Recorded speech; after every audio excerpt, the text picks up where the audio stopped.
What's up, YouTube? This is Rodney with CRKT EDC with another video on this great Friday evening.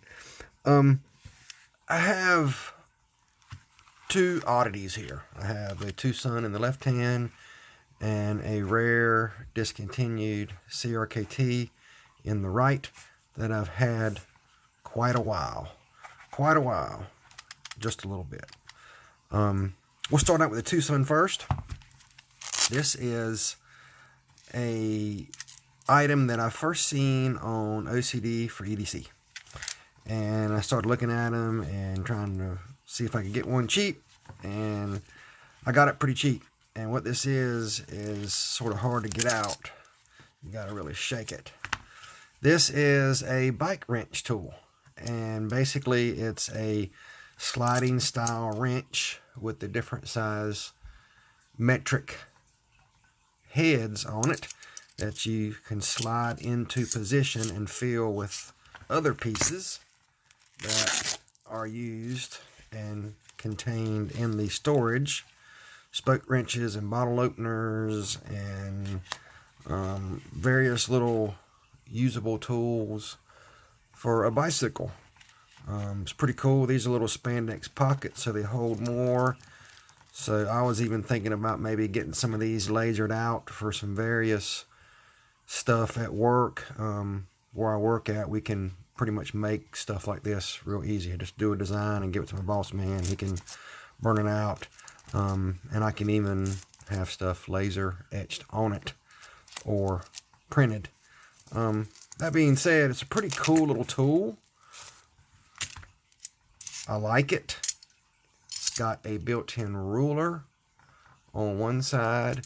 It's fairly resilient, granted, while it's not heavy duty use, but if you wanted to, and it locks it with a little pressure bar in here, and there is, I'm guessing that's a Chinese patent number. I'm not sure the number there. It says 2019, so that was when it was released, I believe. I'm not sure. I've just recently seen them.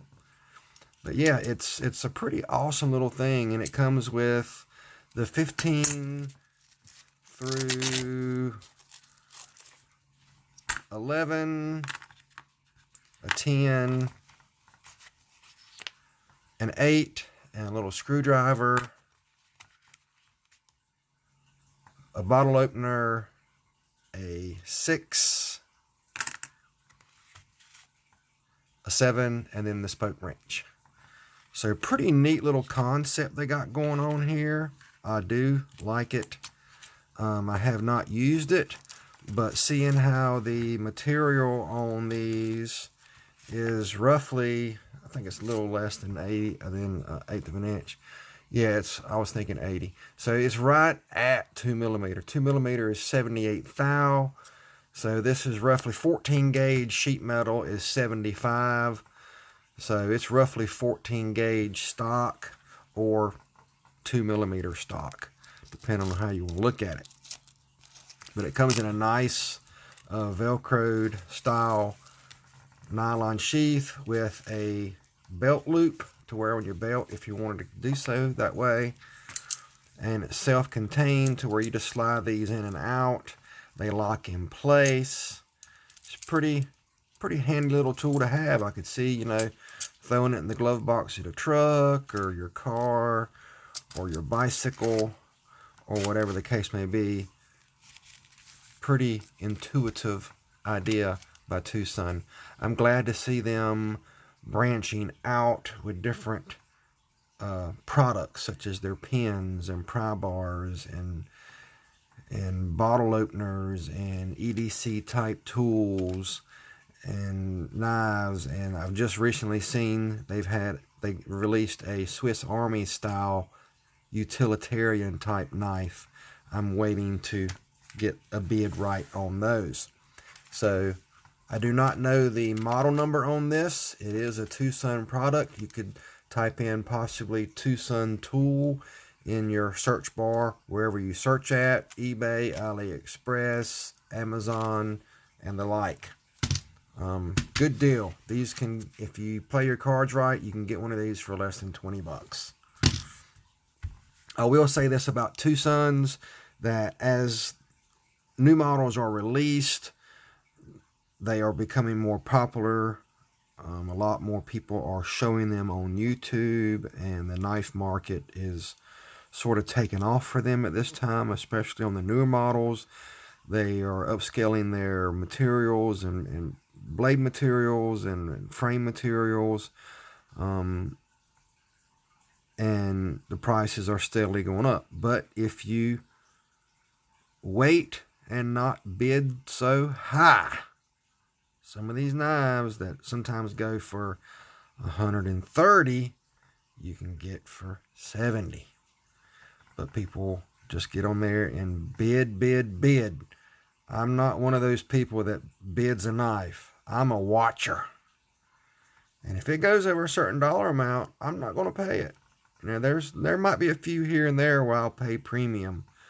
The only knife that I've paid premium dollars for is the TS100.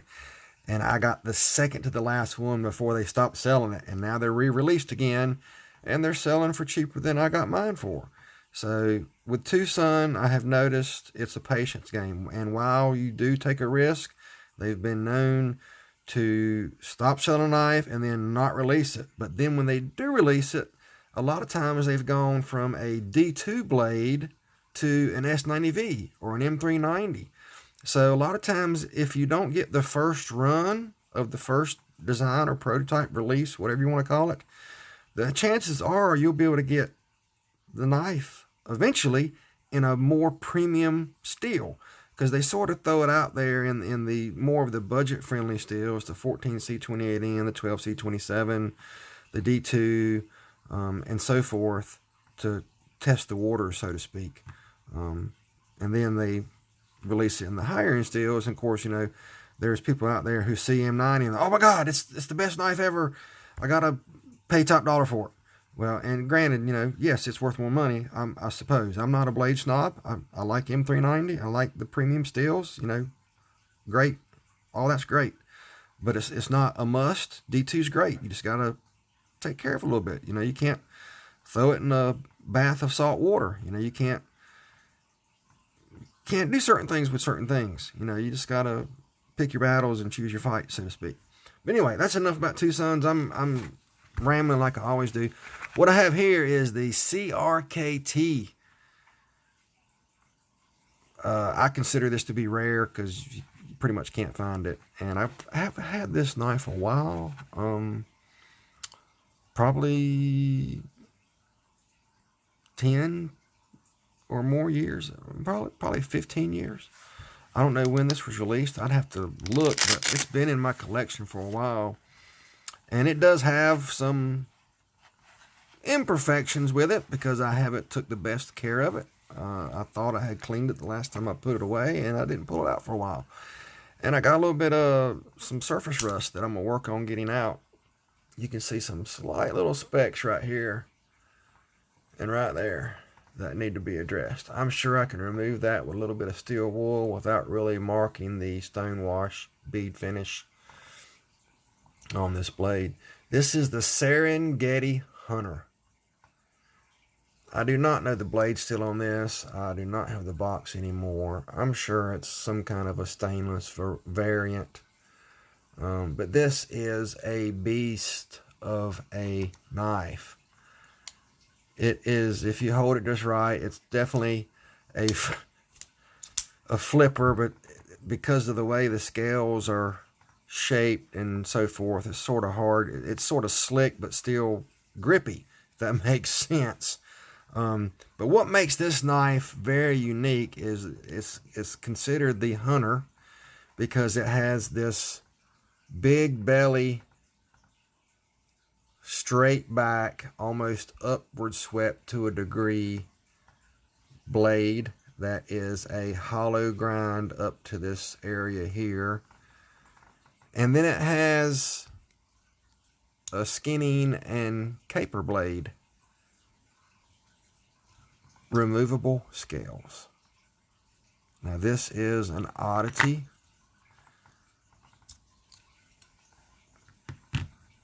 Serrated with grip here and grip here, depending on how you want to hold it and cut. Full serrated, except for the very tip here. I believe this is the cape, and I believe this is the Skinner. How neat is that?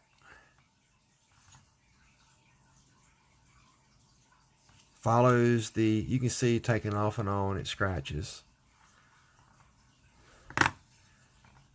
This also has a fixed blade. I think this is called the locking system. It's got this switch right here. You rotate that forward and it cams a lever out to where you cannot get the liner lock to close. So it basically turns this into a fixed blade. And you rotate that back, you can see that rotates that back and forth. This is a knife that would do good with a detent ramp on it. You know, and you can put a detent ramp on any knife. You can. Any knife that you want a detent ramp on is something you can do. It has the two locking tabs that lock the blade scales, because these, it has liners and these are the scales. These blades are the scales. Very insightful, thought out design. Just love the look of this knife. I've thought about selling this knife over the years and I've just never been able to bring myself to it. Back in the day, this was about an $80 knife, I believe. $70-some knife.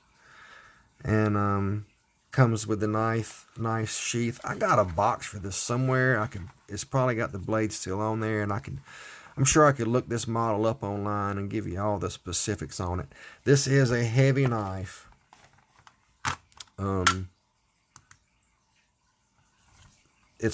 There's no clip. It's made to be carried in the sheath it came with.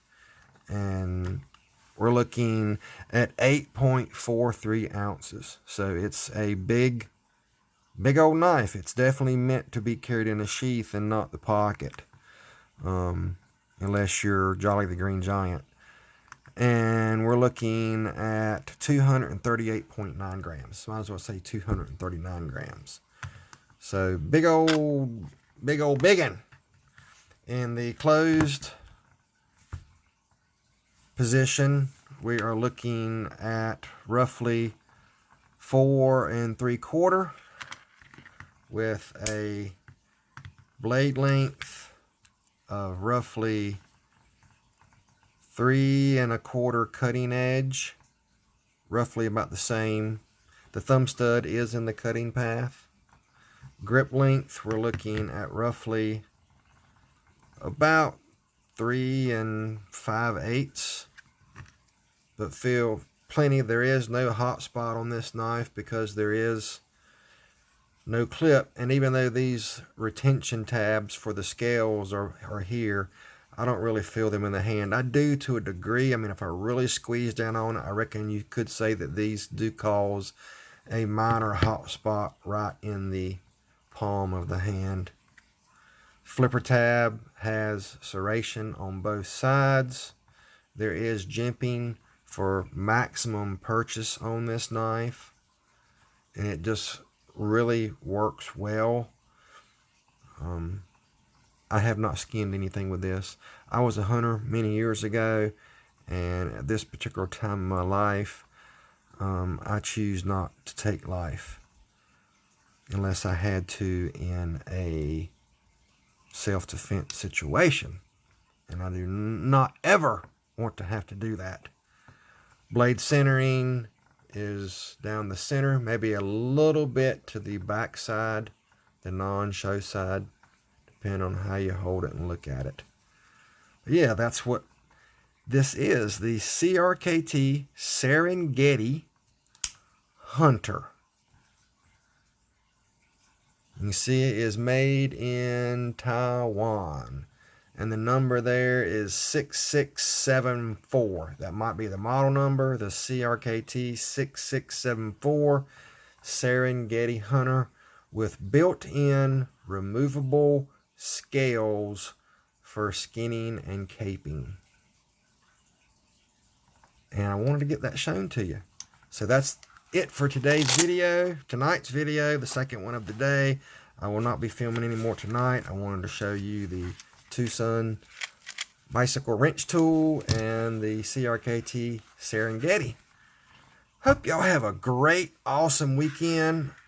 I will probably do a video tomorrow of today's carry. Not sure what I'm carrying. I'll find out when I get up in the morning. And I'm sure it's going to be a Twosun. Try to go through my box and make sure I show one that has not been seen on the channel yet. I have quite a few left that I have not showed. Yeah, so anyway, y'all have a great night. I just watched a video on Love Them Knives knife table sale, and I have been looking for the Vitesse Design TS112. I missed it. 50 bucks. If I'd have seen it, I'd have been all over it. It's the second one he sold in like, I don't know, the past month and a half. I've missed both of them. I'm so late to the game. I'm sleeping here. Anyway, just ranting, just being funny. But anyway, y'all have a great night. Please be safe out there. This world is a crazy, crazy place. It's crazy. Crazy. And I'm crazy for Twosuns. This is Rodney with CRKT EDC. Y'all keep that edge right. Bye now.